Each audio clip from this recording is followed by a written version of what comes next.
že posúvam sa len k susedom, je tu žiadosť SL Tunik SRO, Levocká, pán Dlugolinský, je tu žiadosť o dokúpenie časti pozemku, ktorú momentálne teraz už vidíte v tej časti ako múrik, ale je to vedľa ešte, to znamená licuje s hranou tej betónovej cestičky smerom dozadu, to znamená geometrickým plánom sa odčlenila časť pozemku z výmeru 155 m², je to na ten účel.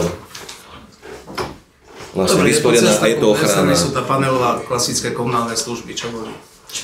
Nie je to cesta. Nie. Tam bol prvý aj na rade, keď sme mali, či to nezasahuje náhodou do komunikačnosti. Ešte na spesiálku. Nie.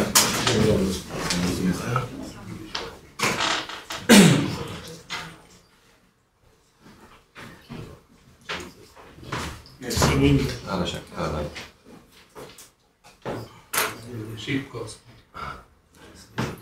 Nie, toto nevidím ju. Ešte raz. Tam do očí, vieš. Nemáš asistent. Ale tam by mala byť šípka, ju nevidím.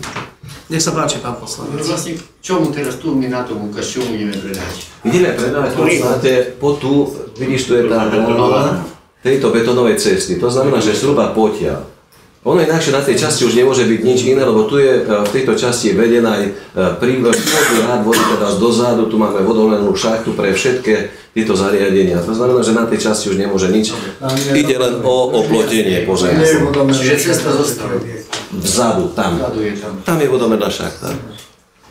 Čiže cesta zostane a všetko. Všetko zachované v šírke 7 metrov. Dobre, ďakujem. Na rade sa rozberala aj šírka cesty, veď tam ide o zásobovanie nákladné auta. Je tam výroba teraz týchto hadíc, alebo ja neviem čo, požiarnických. Dobre, ako náhrada navrhuje? 10 eur. Cena vo výške 10 €. Tak ako u pani Vyšovskej. Dobre, má niekto iný návrh? Keď nedávam hlasovať za predložený návrh, to je za. Ďakujem. Je niekto proti? Už som sa niekto hlasovania. Pán Benko, dobre, ďakujem.